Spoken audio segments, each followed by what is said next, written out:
Welcome to the channel. हम लोग देखते हैं डिजिटल इलेक्ट्रॉनिक्स। उसी में एक टॉपिक आता है ऑपरेशनल एम्पलीफायर। तो आज हम लोग ऑपरेशनल एम्पलीफायर के न्यूमेरिकल्स देखेंगे, उनको कैसे सॉल्व किया जाता है। और बहुत सारे प्रॉब्लम्स मैंने आईआईटी जैम के लिए रखे हैं, तो उसी को हम लोग एक एक करके देखेंगे। हल्का सा इसका थोड़ा इंट्रो दे देते हैं और न्यूमेरिकल सॉल्व करने की अप्रोच बता देते हैं, फिर हम लोग लाइन वाइज से करते जाएंगे। तो देखो, एम्पलीफायर क्या है ये बताने की जरूरत है नहीं, क्योंकि जो बंदा इधर तक पहुंचा ऑपरेशनल एम्पलीफायर तक वो सब पढ़ के ही आया होगा। तब भी मैंने डेफिनेशन लिखी हुई है, अपने आप पढ़ लीजिए। यहाँ पे इलेक्ट्रिकल सिग्नल का मतलब होता है, चाहे आप करंट की बात कर सकते हैं, वोल्टेज की बात कर सकते हैं, ठीक है, ईटीसी, या पावर की बात कर लें। इन सब चीज़ों को मतलब इंक्रीज कर देना एम्पलीट्यूड इनका, इसी को एम्पलीफायर वर्क करता है। करंट या वोल्टेज के एम्पलीट्यूड को बढ़ा देना, ठीक है। और दूसरा, ओप का मतलब होता है ऑपरेशनल, एएमपी का मतलब होता है एम्पलीफायर। तो थोड़ा सा इसका इंट्रोडक्शन दे देते हैं, क्योंकि फिर मज़ा नहीं आएगा सीधे करने लग जाएंगे तो। N operational amplifier abbreviated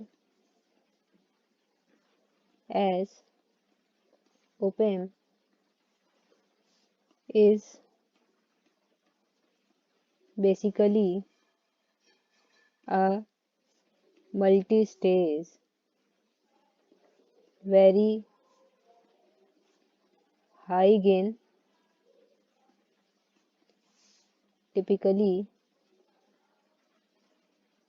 200 and 000, ठीक है, मतलब बहुत ज़्यादा इसका गेन होता है। Direct coupled negative feedback amplifier, क्योंकि नेगेटिव फीडबैक हमको क्या देता है, स्टेबलाइजिंग देता है। Negative feedback amplifier that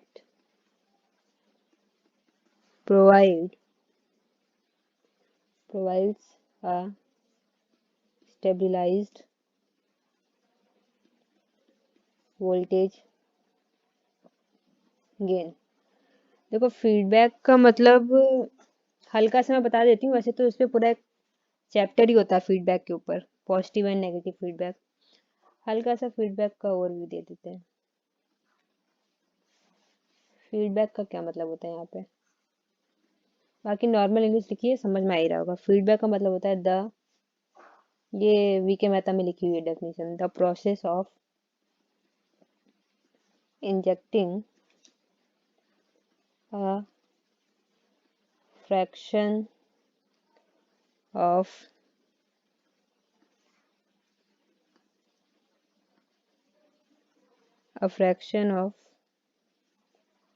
output energy of some device back to the input is known as feedback। देखो, इसका मतलब सिंपल है कि फीडबैक अगर हम लोग कभी भी किसी रेस्टोरेंट में जाते हैं तो वो हमको फीडबैक का एप्लीकेशन देते हैं कि इसमें आप फीडबैक लिख दीजिए, क्या क्या कमी है उसको हम सुधार लें। मतलब जैसे हमने खाना खाया, फिर हमने उसको कुछ फीडबैक भरे, तो उन्होंने वापस से खाने में कुछ सुधार की। तो फीडबैक का भी मतलब यही है कि अगर ये कोई एक एम्पलीफायर होगा, तो आप यहाँ से इनपुट देंगे, हमको आउटपुट मिलेगा, ठीक है। फिर इस आउटपुट से हम लोग इसको एक फीडबैक देंगे, तो फीडबैक देंगे और उसके बदौलत अब एक नया इनपुट बनेगा। तो यहाँ पे हमने यहाँ पे एक फीडबैक दे दिया, ठीक है। मेरे ख्याल से समझ में आ रहा होगा ना। जैसे जो मैंने कहानी बताई कि हम लोग खाना खाने जाते हैं, वहाँ के मैनेजर ने कहा हमसे कि आप बता दीजिए खाना कैसे बना हुआ है। तो हमने बता दिया कि हाँ, खाने में थोड़ा सा नमक कम था, ये कम था, तो अगली बार वो ध्यान रखेगा। फिर से नया खाना बनाएगा, तो वो नया इनपुट हो जाएगा। तो इस तरीके से इसको कहते हैं फीडबैक। तो अब दो तरीके के होते हैं, पॉजिटिव एंड नेगेटिव फीडबैक। तो देखो, पॉजिटिव समझने के लिए ऐसे समझो, हमने यहाँ से ये इनपुट दिया, ये हमारा है इनपुट वीन, और मान लेते हैं हमको एम्पलीफायर है तो भाई इसके एम्पलीट्यूड को एम्पलीफाई कर देगा, तो हमको आउटपुट मिलता है कुछ इस टाइप में। ठीक है, फिर हम यही चीज़ आउटपुट वापस इनपुट में डालेंगे, तो अब हम लोग इसमें डालेंगे, इसको डाल देंगे इस तरीके से, तो ये और ये दोनों हमारा क्या हो जाएगा, सेम फेज में, सेम फेज, इसको वीएफ कह देते हैं। तो ये चीज़ हमारी होगी पॉजिटिव फीडबैक, क्योंकि इसका फेज सेम है। अब वहीं पे यदि इस तरीके से होता, हमने यहाँ पे वीन यही दिया, ठीक है, इसी में वो थोड़ा चेंज कर देती हूँ,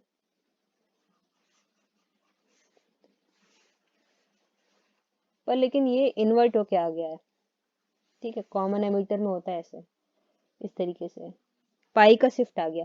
अब ये वापस यहाँ पे जाएगा, तो इन दोनों में शिफ्ट हो जाएगी क्रिएट, जो हमारा वीएफ है। तो हम लोग लिख सकते हैं कि VF is 180 degree out of phase with V in. ठीक है, बस इसका मतलब होता है नेगेटिव फीडबैक। और वैसे भी क्वेश्चंस में डेफिनेशन से कुछ लेना देना नहीं है, मैंने तब भी बता दिया, क्योंकि मेन फोकस है यहाँ पे न्यूमेरिकल्स। अब एक चीज और, इसका नाम ऑपरेशनल एम्पलीफायर ही क्यों पड़ा, तो इसलिए है ऐसा, N op amplifier is so named as it was originally designed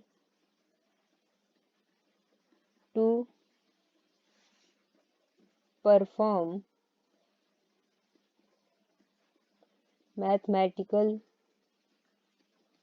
operations। देखो, मैथमेटिकल के ऑपरेशंस इसको करने थे, इसलिए इसका नाम ऑपरेशनल एम्पलीफायर बना। ठीक है, सच एज, ऑपरेशन में क्या आते हैं मतलब समेशन करना, सब्ट्रैक्शन करना, मल्टीप्लिकेशन, डिफरेंशिएशन, इंटीग्रेशन, तो वही सब है। Such as summation, subtraction,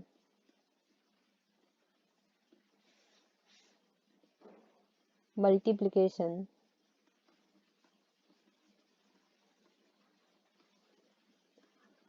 differentiation and integration etc। ठीक है, इसका नाम भी समझ में आ रहा होगा, इसका नाम ऐसा किस लिए पड़ा। अब एक चीज और देखते हैं, जो वाइवा का क्वेश्चन है। ठीक है, हाँ, ये वाइवा में भी आता है हम लोग का, मतलब वैसे इसका कोई रोल तो है नहीं थियरी पार्ट में हमारे बीएससी थर्ड ईयर में, पर वाइवा में मतलब प्रैक्टिकल हम लोगों का होता है लैब में फिजिक्स के, उसमें इसका यूज रहता है। तो उसमें क्वेश्चन पूछा जाता है कि difference between operational amplifier and transistor amplifier. ठीक है, ट्रांजिस्टर एम्पलीफायर जो इस टाइप से नहीं होता है, ऐसे ऐसे रेजिस्टेंस लगे रहते हैं, फिर आगे एक और रेजिस्टेंस रहता है, यहाँ पे कुछ डालते हैं हम लोग इनपुट, हमको यहाँ पे दुगना मिल जाता है, एक और ट्रांजिस्टर लगा रहता है, तो मल्टी स्टेज हो गए, क्योंकि दो दो हो गए, तो यहाँ पे फिर और हम लोगों का बढ़ जाता है। तो यही हम लोगों की नॉर्मल रहती है ट्रांजिस्टर एम्पलीफायर, मतलब दो तीन ट्रांजिस्टर मिल मिल के एम्पलीफाई करके चीज़ें देते हैं। तो वैसे मैं वही अभी पढ़ाऊंगी बीजेटी में, जब हमको पढ़ाना होगा पीछे लेक्चर में, पर मान के चलते हैं आप लोगों को पता है वो। तो ये क्वेश्चन है वाइवा का, difference between op amplifier and transistor multi stage amplifier.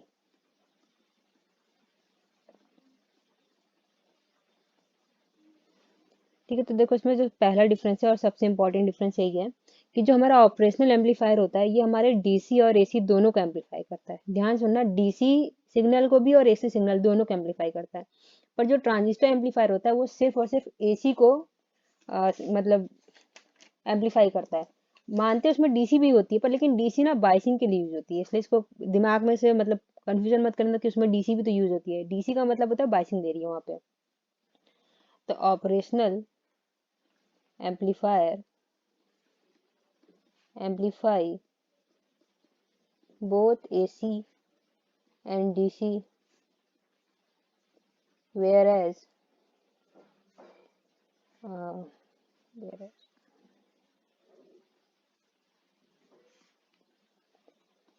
Transistor amplifier amplify only DC, only AC. In this मतलब ट्रांजिस्टर एम्पलीफायर में DC signal is only for biasing. ठीक है, ये एक मेन डिफरेंस है। और दूसरा डिफरेंस की बात करते हैं।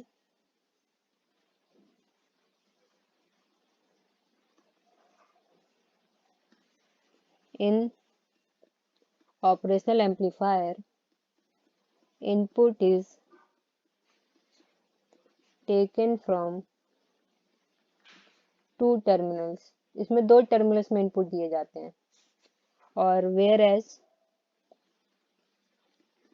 in transistor amplifier only one terminal takes input। देखो, ऑपरेशनल एम्पलीफायर का जो इंटरनल सर्किट होता है ना, वो बहुत भयंकर टाइप का होता है। वो हम लोगों को नहीं देखना होता है, वो हमारा आउट ऑफ रेंज है, उसको समझ ही नहीं पाएंगे अभी। और नंबर थर्ड बात करते हैं एम्पलीफायर। ये वाला तो जो ऊपर एक डेफिनेशन लिखा था ना, उसी में से इसको समझ में आ जाएगा। Amplifiers like BJT and FET can only amplify signal or voltage, but operational amplifier not only amplify a signal but also do mathematical operation। ठीक है, इसके नाम से ही समझ में आता है, but also do mathematical operations। ठीक है, अब इसका एक क्वेश्चन और आता है, ये भी हम लोगों के वाइवा का ही क्वेश्चन है कि विच IC इज यूज्ड, और दूसरा पूछा जाता है and what is pin number of inverting input and non inverting input. मैंने कहा था ना, इसमें दो इनपुट होते हैं, तो एक होता है इन्वर्टिंग इनपुट, एक होता है non inverting input. Non inverting input, ठीक है, ये क्वेश्चन रहेगा। और ये भी पूछ सकते हैं एंड, इसको थोड़ा सा सही करते हैं, of inverting input non inverting input, अब एंड लगा के, एंड आउटपुट। ठीक है, तो इसके लिए देखो, इसका डायग्राम बनाते हैं। तो पहले का आंसर तो ये है कि IC 741 is used in our lab। इसके 8 टर्मिनल्स हैं, इट हैव 8 टर्मिनल्स, मतलब 8 पैर हैं इसके। देखो, इस तरीके से की IC रहती है, जो खासकर हम लोग ब्रेड बोर्ड का यूज करते हैं, तो उसमें भी आती है। अगर किसी ने 12th में प्रोजेक्ट किया होगा लॉजिक गेट्स का फिजिक्स में, मैंने बनाया था तब उसमें यूज था इसका। तो देखिए, इसमें इसके 8 पैर हैं। ठीक है, ऐसी IC दिखती भी तो है इस टाइप की, गूगल कर लेना नहीं तो। और इधर भी 4 पैर, टोटल 8 पैर हो गए इसके। ठीक है, ये होता है टर्मिनल 1 2 3 4। फिर यहाँ चलते हैं 5 6 7 8। इसके अंदर हम लोगों का ये रहता है, देखो यहाँ से इस तरीके से ये सिंबल होता है ओम एम्पलीफायर का भी, इसको आगे यूज भी है, इस तरीके से जुड़ा रहता है। ये आउटपुट है और ये दो इनपुट है। और एक हम लोगों का ऐसे जुड़ा रहता है यहाँ से, और एक ऐसे, ये माइनस प्लस। ठीक है, माइनस का मतलब होता है इन्वर्टिंग एंड प्लस का मतलब होता है नॉन इन्वर्टिंग। माइनस प्लस का यहाँ पे कोई भी मतलब नहीं है कि यहाँ पे वोल्टेज नेगेटिव होगा या वोल्टेज पॉजिटिव होगा। ठीक है, ध्यान सुन लेना। माइनस प्लस से ये मतलब नहीं है कि यहाँ पे माइनस या प्लस टर्मिनल हमको लगाने होंगे वोल्टेज के। इसका सीधा सीधा बस इतना से मतलब है कि माइनस का मतलब होता है इन्वर्टिंग और प्लस का होता है नॉन इन्वर्टिंग इनपुट। तो यहाँ लिख देते हैं। जो 8 होता है ये नॉट कनेक्टेड होता है, इसका कोई यूज नहीं होता। 7 को हम लोग प्लस भी कहते हैं और 4 को हम लोग माइनस भी कहते हैं। ठीक, और दूसरा मैंने अभी भी बताया, इसको कहते हैं इन्वर्टिंग इनपुट, और थर्ड को कहते हैं नॉन इन्वर्टिंग इनपुट। हल्का से इधर गोला भी होता है, बनाना चाहो तो बना सकते हैं। ठीक, और नंबर 1 को कहते हैं ऑफसेट नल। ऑफसेट नल, देखो हमको यहाँ बस 3 से मतलब है, 2, 3 एंड 6, बस इनसे मतलब है। पूरे सवाल इन्हीं से होंगे, बाकी किसी का कोई मतलब नहीं है। 7 एंड 4 भी दिख सकते हैं, पर लेकिन ये बस गुमराह करने के लिए क्वेश्चन में दिए रहते हैं, इनका कुछ खास यूज नहीं है। 5 का होता है ऑफसेट नल, वही 1 एंड 5 दोनों, और 6 हमारा होता है आउटपुट। ठीक है, ये इसका थोड़ा सा ओवरव्यू दिया डायग्राम का, देख लीजिए फिर से। इसका नाम है IC 741, हमारे लैब में ये यूज होती है। अब चलो इसके बाद आगे आते हैं। ऑपरेशनल एम्पलीफायर,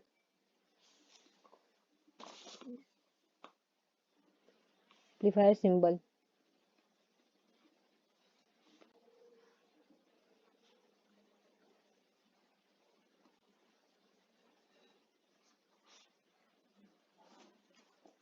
तो इसका सिंबल इस तरीके से होता है, ट्रायंगल के टाइप का।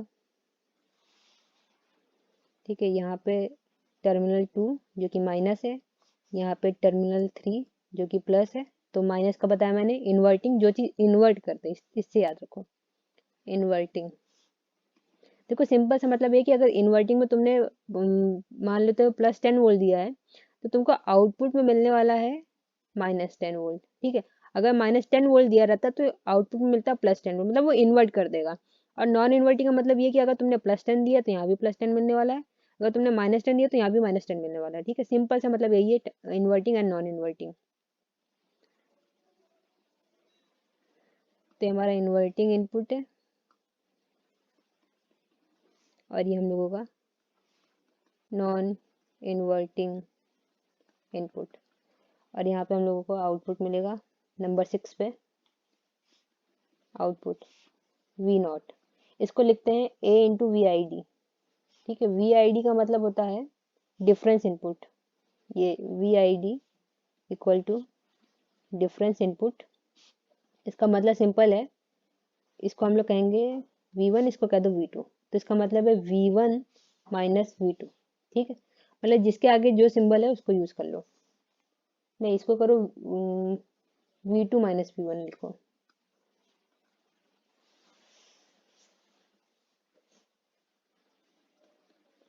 V2 माइनस V1, क्योंकि जिसके आगे माइनस होता है उसको माइनस लेते हैं। ठीक, तो आई थिंक इतना समझ में आ रहा होगा। 2 माइनस V1 AVD, तो इसको लिख सकते हैं A into V2 minus V1।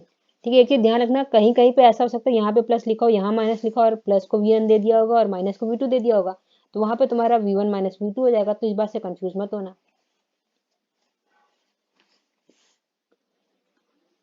अब कुछ कैरेक्टरिस्टिक्स हैं, उसी पे सारे सवाल होंगे।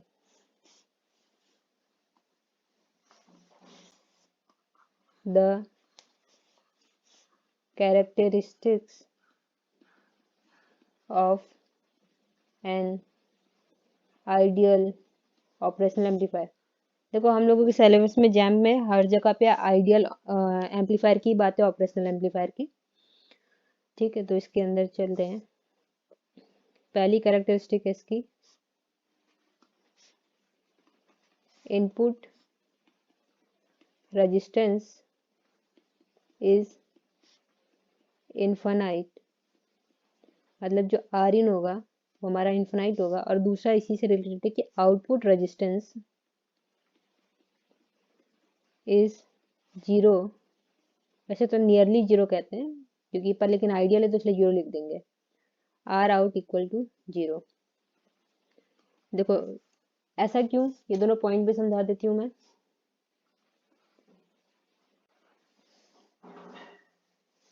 ये देखिए, ये हम लोगों का एम्पलीफायर है, यहाँ से हमने ये दिया। देखो इसके और इसके बीच में हम लोगों का रेजिस्टेंस लगा होगा इस तरीके से, और ये यहाँ पे रेजिस्टेंस लगा होगा। ये है आर इनपुट और ये है आर आउटपुट। ठीक है, यहाँ पे वी नॉट है, यहाँ पे V1 दे दो, यहाँ V2 दे दो, इसको प्लस दे दो, इसको माइनस दे दो। प्लस का मतलब 3 एंड माइनस का मतलब 2। ठीक है, तो और V नॉट मतलब 6, वो तो पता ही है। अब देखो R नॉट को, जो हमारा R आउटपुट है, should be low approx zero. ऐसा इसलिए करते हैं क्योंकि देखो हम लोगों को वोल्टेज जितना ज़्यादा हो उतना अच्छा, मतलब हम लोग कम दे और हमको आगे ज़्यादा मिले तो ही तो अच्छा रहता है। अगर यहाँ पे रेजिस्टेंस ज़्यादा लगा होगा तो आधा तो कंजप्शन वही कर जाएगा और आउटपुट को हमको कम मिलेगा। इसलिए ये वाला हम लोगों को नियरली जीरो रखना पड़ता है ताकि हमको आउटपुट ज़्यादा मिले। अब आर इन किस लिए कम रखते हैं, ऐसे रखते हैं कि इसको कहते हैं should be very high, approx infinity हो जाए तो अच्छा। ठीक है, ऐसा क्यों,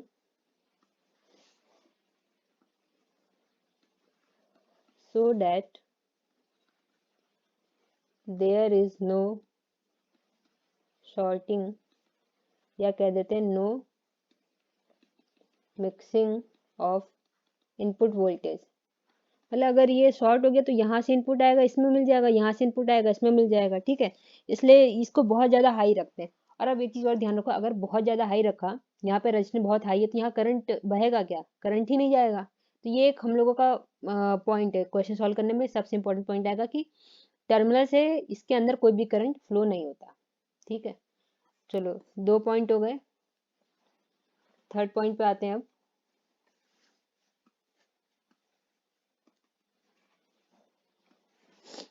ये कहता है कि वोल्टेज गेन इज इनफिनाइट, मतलब जो हमारा ए है वो इनफिनाइट है। अब देखो इसका भी यूज होगा हमारे इसमें। अगर तुम्हारा ए इनफिनाइट है, और देखो वोल्टेज गेन को हम लोग लिखते कैसे वो भी मैं बता देती हूँ।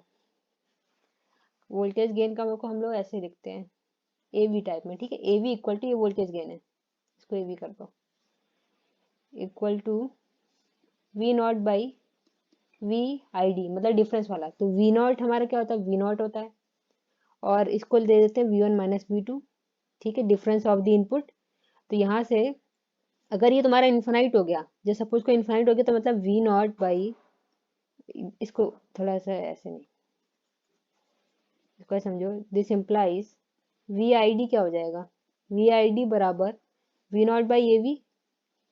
तो this implies V I D equal to V not by infinity, क्योंकि आइडियल है और आइडियल में हमारा ए वी होता है इन्फिनाइट। तो दिस इम्प्लाइज किसी भी चीज़ के नीचे इन्फिनाइट हो तो जीरो हो जाएगा, वी आई डी बराबर जीरो। तो this implies V one equal to V two. ठीक है, इसको हम लोग कहते हैं कॉन्सेप्ट ऑफ वर्चुअल ग्राउंड। ठीक है, अगर इसके न्यूमेरिकल भी कभी लगा रहे हो, किसी बुक में देखा होगा तो उसमें लिखा होगा कि by use of concept of virtual ground, यूएनटी। ठीक है, तो ये पॉइंट बहुत जरूरी है कि इसी से क्वेश्चन होंगे दो चीज, एक तो अंदर करंट नहीं जाएगा और दूसरा यहाँ मतलब जैसे समझिए हम लोगों का ऐसे क्वेश्चन दिया रहेगा। मैं थोड़ा सा इस तरह दिखाती हूँ अच्छे से। जैसे देखो ये क्वेश्चन इस टाइप में दिया होगा, मान लेते हैं ये ऐसे ग्राउंडेड है ऐसे तरीके से, और यहाँ पे वी इन दे रखा है और यहाँ पे हम लोगों को वी आउट मिलेगा। ऐसे ऐसे क्वेश्चन दे रखा होगा, इसका नाम R1 होगा, इसका नाम R2 होगा, या RF कर देते हैं इस तरीके से रहेगा। तो हमसे पूछेगा कि बताओ वी आउट क्या है, तो हमको ये कॉन्सेप्ट ऑफ वर्चुअल ग्राउंड का यूज करना है। देखो हमने कहा कि यहाँ पे है V1 और यहाँ पे है V2। ठीक है, लेट से यहाँ V1 यहाँ V2 है, कोई भी ऊपर नीचे कर लो कोई फर्क नहीं पड़ता, तुमको तो आंसर निकालना है। तो ये V1 तो जीरो हो जाएगा क्योंकि ये ग्राउंडेड है कि नहीं, और अगर ये ग्राउंडेड है तो V2 भी जीरो हो जाएगा। क्यों? क्योंकि मैंने कहा V1 एंड V2 बराबर होगा, मतलब यहाँ का और यहाँ का, क्योंकि जो इधर, इसको मत समझ लेना कि V इन तुम्हारा V1 है, जो इधर पे अंदर की तरफ ऐसे जा रहा होगा सबसे पास में, वो तुम्हारे V इनपुट होते हैं, मतलब टर्मिनेटिंग नॉन, सॉरी, हमारे क्या थे, इन्वर्टिंग एंड नॉन इन्वर्टिंग। जैसे अगर इसको माइनस कह देती हूँ, इसको प्लस कह देती हूँ, तो माइनस वाला तुम्हारा क्या हो जाएगा, ये नॉन इन्वर्टिंग हो जाएगा, हाँ इन्वर्टिंग हो जाएगा, माइनस का मतलब इन्वर्टिंग और प्लस का मतलब नॉन इन्वर्टिंग। तो ये तुम्हारा इन्वर्टिंग टर्मिनल हो गया, नॉन इन्वर्टिंग टर्मिनल हो गया, और दोनों के V1 एंड V2 बराबर होंगे, इससे कॉन्सेप्ट ऑफ वर्चुअल ग्राउंड से। तो अगर इधर जीरो तो इधर भी जीरो। ठीक है, अब आगे क्वेश्चन सॉल्व हो जाएंगे। और यहाँ करंट बह नहीं सकती, यहाँ करंट नहीं जाएगी, क्योंकि मैंने पहले ही बताया रेजिस्टेंस बहुत ज्यादा हाई है, यहाँ करंट नहीं जाएगी। तो करंट का डायरेक्शन क्या हो जाएगा, करंट यहाँ से आएगी, ऐसे जाएगी, ऊपर को जाएगी, इधर जाएगी, ऐसे ऐसे। अब आ रहा होगा समझ में उसका मेरे 2 पॉइंट के कहने का मतलब क्या था। अभी क्वेश्चन दिखाऊंगी तो पूरा समझ में आएगा। और कुछ इसमें कैरेक्टरिस्टिक्स लिख लेते हैं। नंबर 4,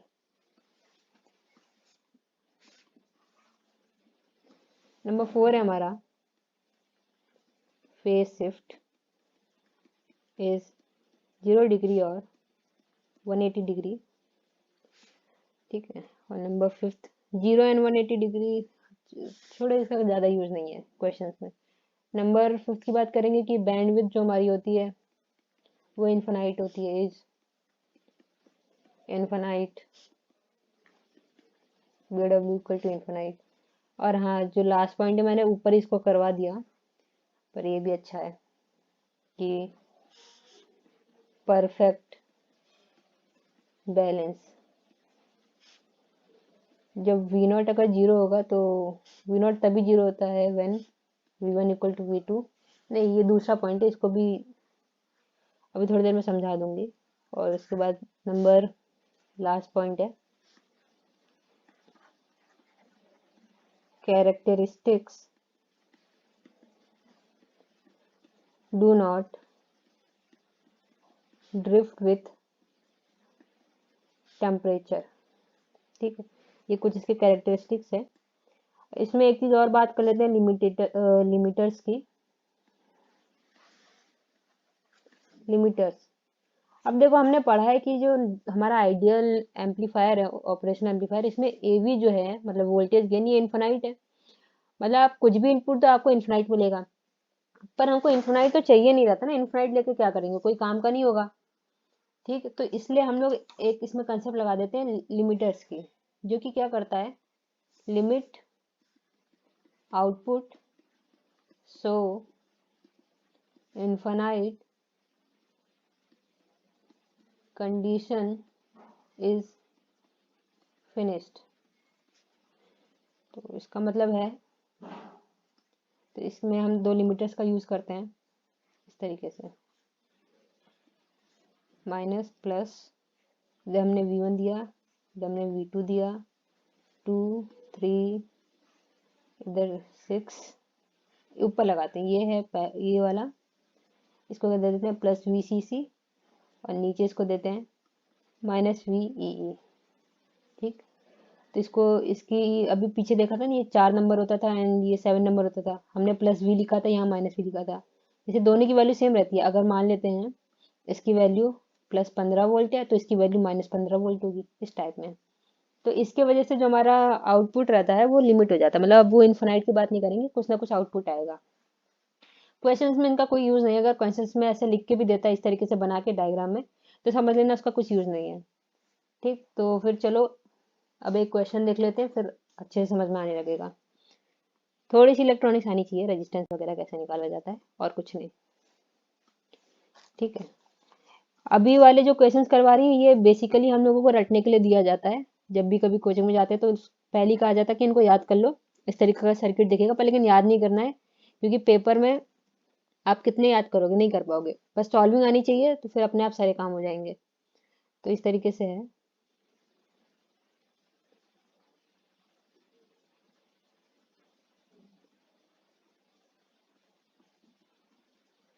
ठीक, यहाँ पे हमको मिल रहा है V आउटपुट,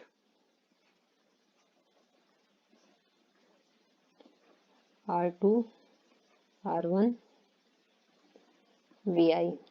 ठीक है, ये हमको वी इनपुट दे रखा है। इसको सॉल्व करना है कि फाइंड आउट करो वी आउट क्या होगा। यहाँ माइनस लिख दो, यहाँ प्लस कर दो। तो देखो अब इसमें समझने की चीज ये है कि ये करंट की डायरेक्शन देखेंगे कि करंट ऐसे जाएगा आई, और यहाँ करंट जा नहीं सकता। मैंने पहले ही बताया कि इनके अंदर करंट कभी नहीं जाता है क्योंकि बहुत ज़्यादा रेजिस्टेंस रहता है। तो ये ऐसे जाते जाके ऐसे ऊपर चला जाएगा, फिर इधर जाएगा, ऐसे जाएगा, इधर पे भी आई जाएगा। देखो यहाँ पे ये जीरो है, ये बराबर मतलब वी टू जीरो है। अगर वी टू जीरो गया तो ये यहाँ पे वी वन होगा, जो वो भी जीरो होगा। इतना समझ में आ रहा होगा। और हमको पता है यहाँ का आई बराबर यहाँ का आई होगा। मतलब सपोज कर लो, ऐसे लिख सकते हैं, current across R1 equal to current across R2। ये तो समझ में आ रहा होगा ना, अभी तो मैंने ऐसी डायग्राम से बताया है। ठीक है, तो इसको देखो, अब इसमें करंट क्या होगा। ठीक है, करंट यहाँ पे क्या मिलेगा हमको, V I minus zero by R1, है कि नहीं। पोटेंशियल डिफरेंस इसके across divided by resistance equal to, direction arrow की ऐसी है तो ये हाई होगा, मतलब V I minus, sorry, zero की जगह जीरो तो आएगा पर इसको जीरो लिखना सही नहीं, इसको अभी वी वन लिखो क्योंकि ये वी वन है ना। वी वन की वैल्यू जीरो हमको पता चल गई है क्योंकि हमने फाइंड आउट किया है। फिर इक्वल टू, हर क्वेश्चन में ही करना है, किसी एक की मदद से दूसरे का वी वन या वी टू कैलकुलेट करना है और हमको सॉल्व करना है। अभी 2-3 क्वेश्चन देख लोगे तो समझ में आ जाएगा। तो इक्वल टू, यहाँ पे हम लोग करेंगे V one minus V not by R two. ये तो समझ में आ रहा होगा, यहाँ का करंट और यहाँ का करंट मैंने इक्वेट कर दिया इस वाले इक्वेशन से। दिस इम्प्लाइज, इसको आप थोड़ी सी सॉल्विंग कर दो, वी वन की वैल्यू हमको पता है जीरो है। This implies V I by R one equal to minus V not by R two. This implies V nought equal to minus R two by R one V I.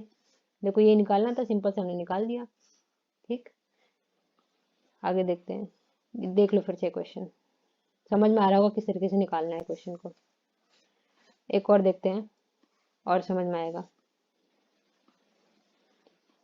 देखो question है,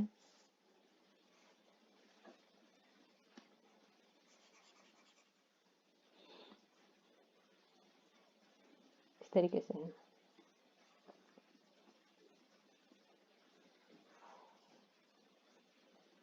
ठीक है, ये सब jam के नहीं है, पर लेकिन ये सब करना सीखोगे तभी जैम का क्वेश्चन कर पाओगे। यहाँ पे इसको ग्राउंडेड है, इसको कह दीजिए R2, दिस इज R1। यहाँ पे हमने V1 नहीं वी आई दिया है, V1 ले लो, क्या ही फर्क पड़ता है। फिर यहाँ से इधर पे RF, यहाँ पे V आउटपुट, तो हमको निकालना है V आउटपुट। इसको VI कर दो, इधर पे V1 V2 यूज कर लेंगे। तो देखो एक चीज हमको पता है, यहाँ करंट जाएगी नहीं। जब यहाँ करंट जाएगी नहीं तो इसके अक्रॉस कोई पोटेंशियल ड्रॉप होगा कि नहीं होगा, होगा ही नहीं। मतलब यहाँ पे भी हमारा वी आई ही रहेगा। अगर यहाँ पे वी आई है तो ये जो वी वन है ये भी तुम्हारा वी आई हो जाएगा। इतना समझ में आ रहा होगा। और यहाँ पे जो जीरो होगा क्योंकि ग्राउंडेड है, तो और यहाँ पे भी करंट नहीं बहेगी, है ना। फिर से समझ लो, देखो यहाँ पे हमने करंट को अगर दौड़ाएंगे इस तरीके से तो देखो यहाँ पे करंट जाने वाली है नहीं। करंट जब नहीं जाएगी, क्योंकि इसके अंदर करंट नहीं जाती, जब करंट नहीं जाएगी तो इसका मतलब यहाँ पे कोई पोटेंशियल ड्रॉप नहीं होगा। अगर कोई पोटेंशियल ड्रॉप ही नहीं हुआ तो यहाँ का भी वोल्टेज वी आई होगा, और जो इस टर्मिनल का होता है वोल्टेज वही इस टर्मिनल का भी वोल्टेज होता है।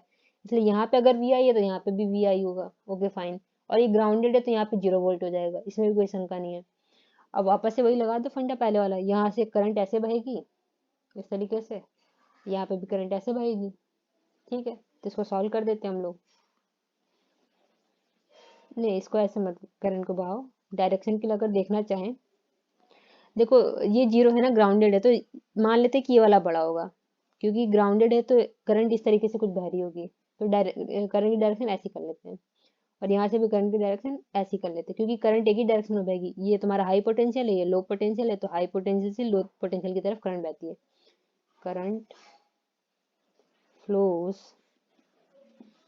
From high potential to low potential. ठीक है, तो चलो अब फिर से इसको सेम ऊपर वाली कहानी लिखेंगे कि करंट तो सेम ही रहने वाला है, यहाँ पे भी आ ही रहेगा, यहाँ पे भी आएगा, क्योंकि कहीं पे डिवाइड हुआ ही नहीं है करंट।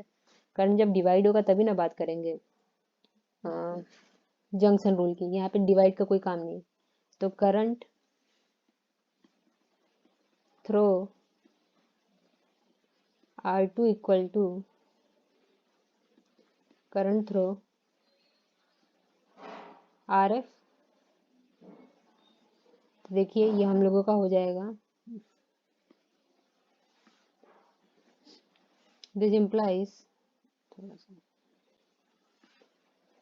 इसको जब करेंगे तो ये जाएगा VI minus zero by R2, VI minus zero by R2 equal to, इधर करेंगे तो हो जाएगा V0 minus VI by RF। VI हमको गिवन है, ठीक है, इसलिए कोई परेशानी की बात नहीं है। तो दिस इम्प्लाइज, आगे करते हैं इसको, VI बाई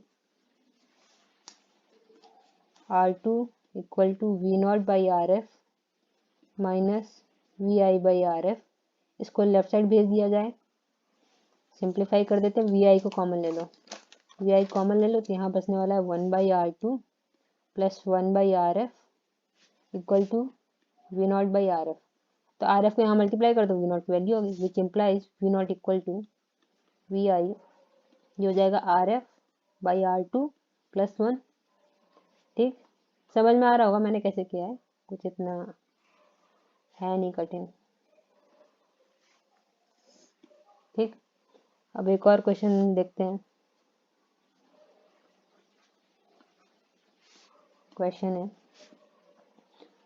ये वाले क्वेश्चन का यूज ना अभी एक मतलब इसमें जो मैं पोटेंशियल डिवाइडर वाला थोड़ा सा यूज करूंगी, बेसिकली सबको पता होगा ऑलरेडी, ये 12th में हम लोग सीख के आते हैं, जो भूल गए होंगे तो मैं एक बार फिर से बताऊंगी।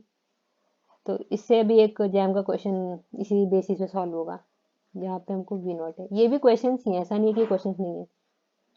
दिस इम्प्लाइज, और सॉरी यहाँ पे है RF, ये हमारा R1, ये R2 और ये यहाँ से ग्राउंडेड है, ऐसे R3। हमने यहाँ पे VI दिया है, यहाँ पे VJ दिया है, ठीक है। तो हमको बताना है V आउट। अब देखो इसमें कैसे निकालेंगे।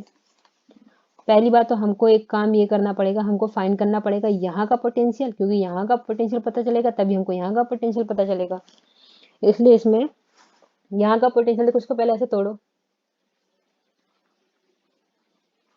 यहाँ पे ग्राउंडेड है और यहाँ पे VJ है, तो इस तरीके से इसको बना सकते हैं। पर इसके लिए एक चीज नोट साइड में लिख लेना है इसको, पोटेंशियल डिवाइडर। देखो ये इस तरीके से रहता है, अगर हमको पोटेंशियल पता हो V, और ये हमारा R1 है, ये हमारा R2 है, ठीक है। V मतलब कि यहाँ पे प्लस V होगा, यहाँ माइनस होगा, इस टाइप से, ऐसे ही तो होता है, यहाँ प्लस माइनस V वही है। तो देखिए अगर तुमको यहाँ पे निकालना हो वोल्टेज इसके अक्रॉस, देखो यहाँ का तो अगर ये जीरो है तो ये जीरो ही होगा, और ये V है तो ये V ही रहेगा, इस तरीके से। तो इसको निकालने का तरीका क्या है, V into R2 divided by R1 plus R2, ठीक है। इसको मैं प्रूफ नहीं करवाऊंगी, और ये यहाँ पे है, इसके अक्रॉस निकालना होगा तो हमको V into R1 by R1 plus R2 करना था, ठीक है। ये पोटेंशियल डिवाइडर का रूल ही है, तो है कि नहीं, इस तरीके से निकाला जाता है। तो अब देखो यहाँ पे करने के लिए तो हमको यहाँ का चाहिए, तो इसके लिए हम लोग करेंगे, ये रुक गया, तो इसके अक्रॉस हम लोग निकालेंगे, ठीक है। ये वाला पॉइंट है, इसके अक्रॉस ऐसे निकालेंगे, क्योंकि यहाँ का जीरो है ना भाई, यहाँ का जीरो है, तो जो भी इन दोनों के बीच में आएगा तो ऑटोमेटिक यही वाला हो जाएगा ना। तो इसलिए जब इसको निकालेंगे तो मतलब V3 नाम दे देते हैं इसको, V3। तो V3 इक्वल टू हो जाएगा VJ इंटू R3, ये R3 है और ये R2 है, अपॉन R2 प्लस R3। ये समझ में आ गया। और ये अगर V3 ये है तो यही तुम्हारा V3 हो जाएगा, मेरे ख्याल से समझ में आ रहा होगा। तो देखो अब आगे क्या समझना हमको, यहाँ तो भाई करंट जाने वाली नहीं है और यहाँ भी करंट नहीं जाएगी, तो आई करंट यहाँ गई और यहाँ से ऊपर होगी आई करंट यहाँ आ गई, है कि नहीं, कोई जंक्शन है नहीं तो करंट कहीं डिवाइड होगी ही नहीं, बेसिक रूल है, कुछ भी नहीं करना है। तो अब वापस लगा दो, current from IR1 equal to current from RF।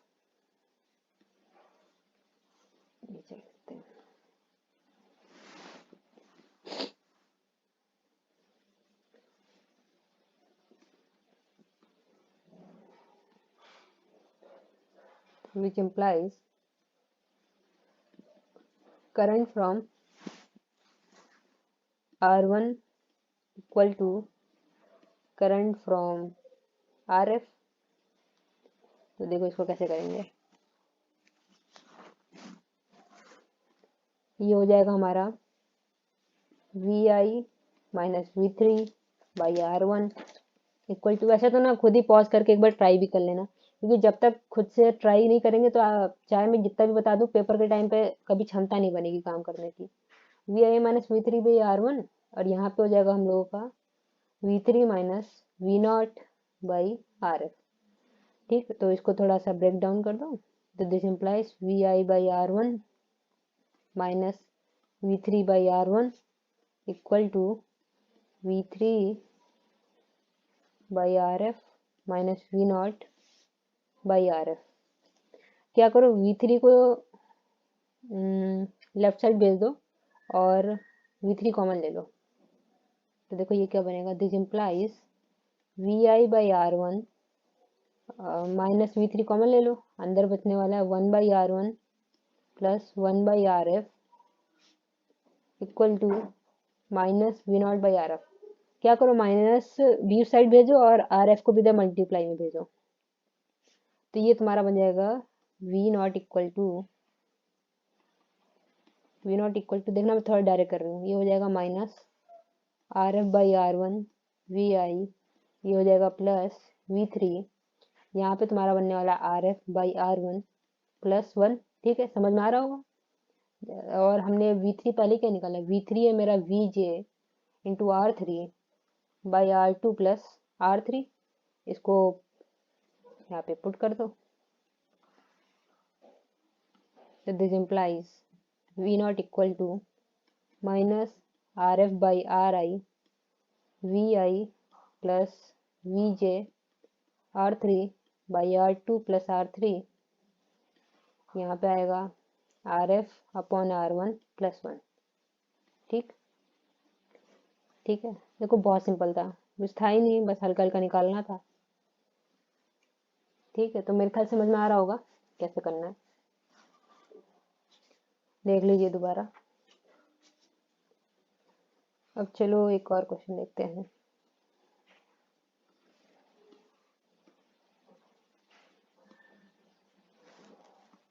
ठीक है, नेक्स्ट क्वेश्चन है,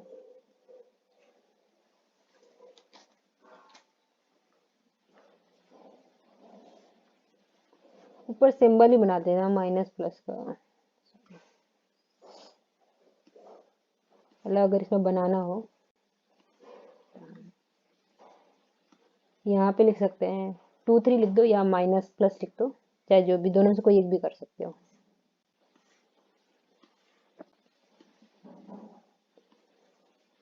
तो यहाँ पे भी दे देते माइनस प्लस या 2 3।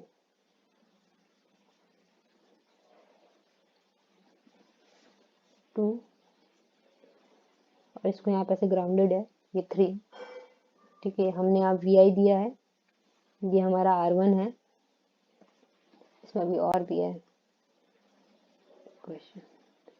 देखिए यहाँ से इस तरीके से जा रहा है, फिर यहाँ पे ऐसे है, फिर यहाँ ग्राउंडेड है, और इस तरीके से जुड़ा है आउटपुट में।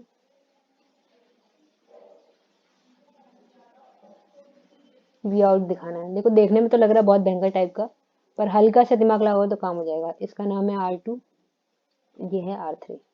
ठीक, तो पॉज करके ट्राई कर लीजिए, फिर मैं इसको सॉल्यूशन दिखा देती हूँ। देखो यहाँ का जो तुम्हारा होगा वो यहाँ का भी होगा इस टर्मिनल का, तो यहाँ पे तो 0 है, तो यहाँ पे भी 0 हो जाएगा, इसको दे देते हैं 0 ही कर देते हैं डायरेक्ट। और देखो दूसरी बात, यहाँ V0 है, तो ये पूरे में कहीं पर रेजिस्टेंस तो लगा नहीं है ना, तो या कोई डिवाइस जो हम लोगों को पोटेंशियल ड्रॉप करवा सके, इसलिए ये सीधे आके यहाँ पे भी V0 हो जाएगा। मतलब इसका कोई काम ही नहीं है हमको, इसका कोई काम ही नहीं, क्योंकि देखो करंट ऐसे जाएगी और यहाँ तो करंट जा नहीं सकती, हमने पहले इसको डिस्कस कर लिया, तो करंट यहाँ आएगी, है कि नहीं, करंट यहाँ आएगी, उसके बाद कुछ करंट यहाँ जाएगी और यहाँ जाएगी, पर उसका लेना देना नहीं है, हमको वी नॉट ना निकालना है, इतने में ही वी नॉट निकल आएगा। देखो कैसे, दिस इम्प्लाइज करंट यहाँ से आई आ रही है, यहाँ पे भी आई आ रही है, उसके बाद डिवाइड हो जाएगी, यहाँ पे कुछ करंट, पर लेकिन ज़्यादा करंट ना यही जाना पसंद करेगी, क्यों, क्योंकि देखो यहाँ पे रेजिस्टेंस लगा हुआ है, तो यहाँ पे हम I2 लिख देते हैं, यहाँ पे I1 लिख देते हैं। इनका कोई यूज़ नहीं है, मैंने दिखा दिया, किसी के दिमाग में आ रहा होगा। तो देखो करंट फ्रॉम R1 बराबर होगा करंट फ्रॉम R2, तो समझ में आ ही रहा होगा, क्योंकि अभी यहाँ पे कोई ब्रेकिंग है नहीं और यहाँ करंट जाएगी नहीं, करंट ऐसे ही जाएगी। तो फिर इसको आगे क्या कर सकते हैं, R1 पे निकालो जल्दी से, ये हो जाएगा VI minus 0 by R1 equal to 0 minus V0 by R2, और हमको V0 निकालना ही है, और इतनी वैल्यू से निकल आएगा, क्योंकि हमको VI भी पता है, हमको R1 भी पता है, हमको R2 भी पता है। This implies V0 equal to minus R2 by R1, ठीक है, और यहाँ पे क्या आ जाएगा, VI। निकल गया कि नहीं, हो गया क्वेश्चन। देखो बहुत इजी क्वेश्चन है, अगर एक बार करने बैठो तो। देखो अगला क्वेश्चन देखते हैं, इस तरीके से है, माइनस प्लस। देखो माइनस प्लस से कुछ कंफ्यूजन नहीं लेना है क्वेश्चंस में, यहाँ पे इस तरीके से कर दो, यहाँ पे वी आउटपुट इस तरीके से है ऐसे, और एक यहाँ पे जा रहा है ऐसे ही ग्राउंडेड है, फिर इस तरीके से जा रहा है ऐसे, ठीक।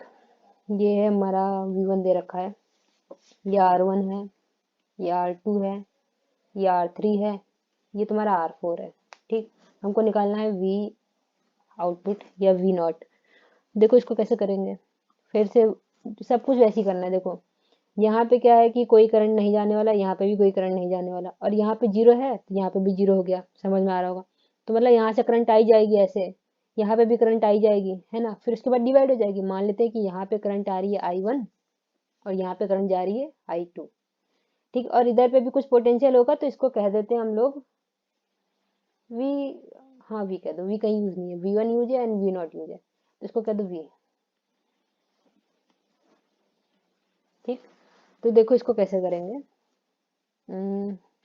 पहले इतने में लगा दो। हमको एक चीज पता कि करंट फ्रॉम जो R1 से निकलेगी वही R2 में भी निकल रही है। आगे की कहानी को थोड़ी देर बाद देखेंगे। हमको पता है कि करंट फ्रॉम, क्योंकि यहाँ पे भी पहले हम V को फाइंड करेंगे, V फाइंड करना करेंगे तभी हमको V0 मिलेगा। करंट फ्रॉम R1 ट्राई करना अपने आप, equal to current from R2। तो दिस इम्प्लाइज R1 से करंट क्या जाएगी, V1 माइनस 0 बाई R1 बराबर R2 से मेरी जाएगी 0 माइनस V बाई R2, ठीक है। तो यहाँ से V की वैल्यू निकाल लेते हैं। तो this implies V equal to मेरा यहाँ से क्या बनेगा, minus R2 by R1 V1, ठीक है। इसको दे दो इक्वेशन 1। अब वापस इसी में आओ, इधर पे हम लोग जंक्शन रूल का यूज करेंगे। नाउ फ्रॉम जंक्शन रूल या KVL से, नहीं KCL से करेंगे, करंट वाले से, तो चाहे KVL से, बस जंक्शन रूल लिखो। देखो V, यहाँ से ध्यान रखना, हमको ये पता है कि जितने भी करंट या तो अंदर आएगी या तो बाहर आएगी, और इधर पे सारी करंट का मिलने का भाव मतलब जीरो होना चाहिए। तो ये तुम्हारा हो जाएगा I plus I1 plus I2 equal to 0, है कि नहीं ये। तो इसको हम लोग लिख सकते हैं, I की वैल्यू बताओ क्या बनेगी। I तुम्हारा हो जाएगा 0, इसको लिख सकते हैं, V को रेफरेंस मान के चलेंगे, V से ऐसे, तो V minus 0 by R2 plus V minus, यहाँ पे भी 0 होगा, V minus 0 by R3 plus यहाँ पे होगा V minus V0 by R4, V minus V0 by R4, ठीक है, समझ में आ रहा होगा ना। कैसे मैंने किया है। इसको एक बार ऐसे भी अगर बता दूं, किसी को कोई भी कंफ्यूजन हो तो इधर साइड में नोट कर लो।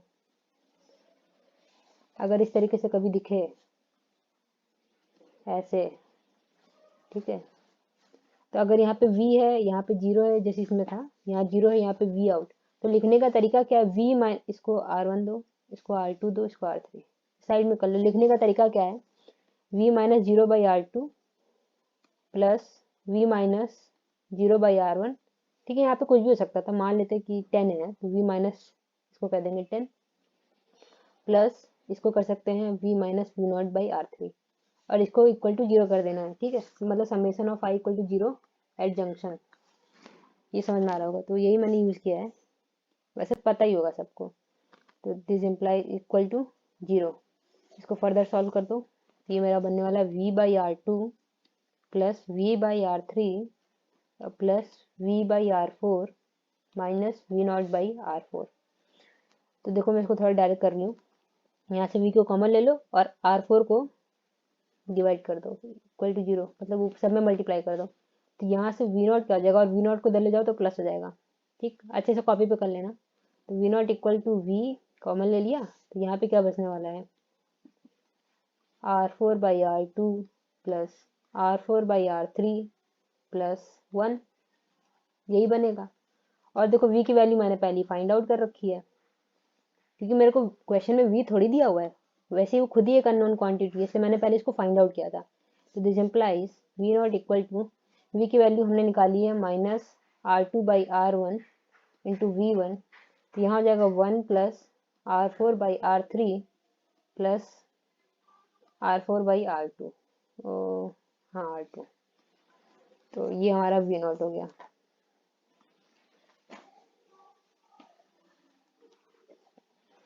ठीक, समझ में आ गया होगा। एक और क्वेश्चन देखते हैं, टाइम काफी हो गया है। एक क्वेश्चन और देखेंगे, फिर नेक्स्ट क्लास में देखेंगे। देखो क्वेश्चन ऐसे, क्योंकि अभी तो मैंने जैम के क्वेश्चन करवाए नहीं है, तो बेस बनाने के लिए है, नहीं कैपेसिटर करवाना है। इसको ले लो इस तरीके से।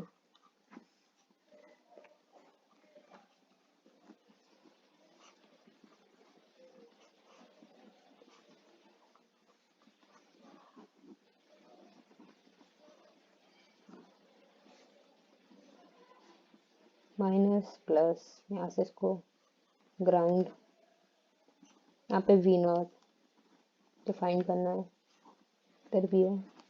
बड़ा ही लग रहा है, थोड़ा डरावना टाइप का, पर लेकिन ये बहुत ईजी है। यहाँ पे r1, r2, r3, इसका नाम है v1, v2, v3। ठीक है, v आउट निकालना है। तो मैं करती हूँ शुरू, आप लोग पॉज करके ट्राई करना। ठीक, तो देखो हमें पता है यहाँ पे तो 0 है वोल्टेज, क्योंकि भाई ग्राउंडेड है, तो यहाँ पे भी 0 हो गया, और यहाँ करंट जाएगी नहीं, मतलब इधर कह देते हैं, इसको करंट आई कह देते हैं। ये करंट आई ऐसे गई, ऐसे गई, यहाँ गई आई, पर लेकिन v1 से यहाँ पे करंट मान लेते हैं i1 आ रही है, यहाँ से मान लेते हैं i2 आ रही है, और यहाँ से मान लेते हैं i3 आ रही है। तो सिंपली का मतलब क्या है कि अगर आप i1 plus i2 plus i3 करेंगे तो बराबर i की होगा कि नहीं होगा, है कि नहीं। तो दिस इम्प्लाइज, और i यहाँ पे भी i है। ठीक, तो इसको क्या कह सकते हैं, ये i का मतलब है करंट थ्रो RF। देखो निकालो, i1 निकालेंगे तो क्या बनेगा, v1 minus 0, v1 minus 0/r1, 0 को अच्छा नहीं लिखते हैं, समझ लेना, प्लस i2 के लिए लिखेंगे तो बनेगा v2 minus 0/r2 plus v3 minus 0/r3, और ये इक्वल हो जाएगा मेरा, यहाँ पे करेंगे तो ये हो जाएगा 0 माइनस v0/rf। समझ में आ रहा होगा ना, ये इधर से करंट भी तो जा रही है, तो 0 माइनस v0/rf, क्योंकि देखो करंट जिस साइड से जा रही होती है, तो जो पहले पड़ता है उसी को, उसको पहले पे लेते हैं और दूसरे को बाद में। वैसे भी देख क्वेश्चन करने के बाद समझ में तो आ ही जा रहा होगा कि मैं कैसे डायरेक्शन ले रही हूँ। तो दिस इम्प्लाइज RF को इधर भेज दो और माइनस को भी भेज दो, तो v0 equal to minus RF bracket में v1/r1 plus v2/r2 plus v3/r3 R3। ठीक, तो ये है हमारा आंसर। हाँ, एक चीज़ और इसमें अगर मैं बता दूं, जो ये वाला हम लोगों का एम्पलीफायर था, इसका नाम भी है, जैसे हम लोगों के हैं, इसको कहते हैं समिंग एम्पलीफायर। ठीक है, इसी तरीके से हम लोगों का डिफरेंशिएटर भी है और इंटीग्रेटर भी है। तो मैं 2 क्वेश्चन दे के जा रही हूँ, नेक्स्ट क्लास में मैं इसको करवाऊंगी तब भी। ठीक है, माइनस प्लस, और ये यहाँ पे ऐसे ग्राउंडेड है, कैपेसिटर C, V इनपुट, यहाँ पे V आउटपुट, V नॉट, इधर पे R। ठीक है, एक ये क्वेश्चन है, और दूसरे क्वेश्चन में कुछ नहीं है, C एंड R को अदला बदली कर दिया मैंने। क्वेश्चन 2 है,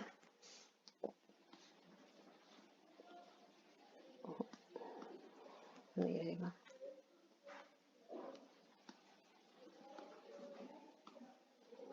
ऐसे है, माइनस प्लस,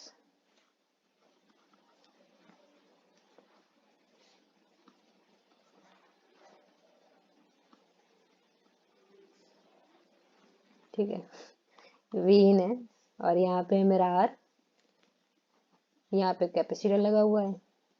ठीक, और यहाँ पे V आउटपुट। ठीक है, ये दोनों ट्राई करना आप लोग। इसका नाम है हम लोगों का डिफरेंशिएटर,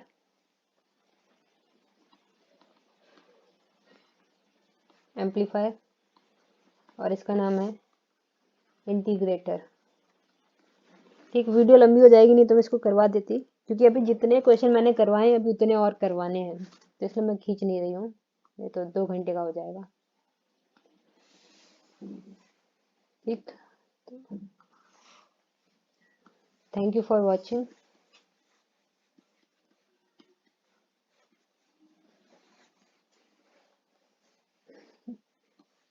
अच्छा, ये THN के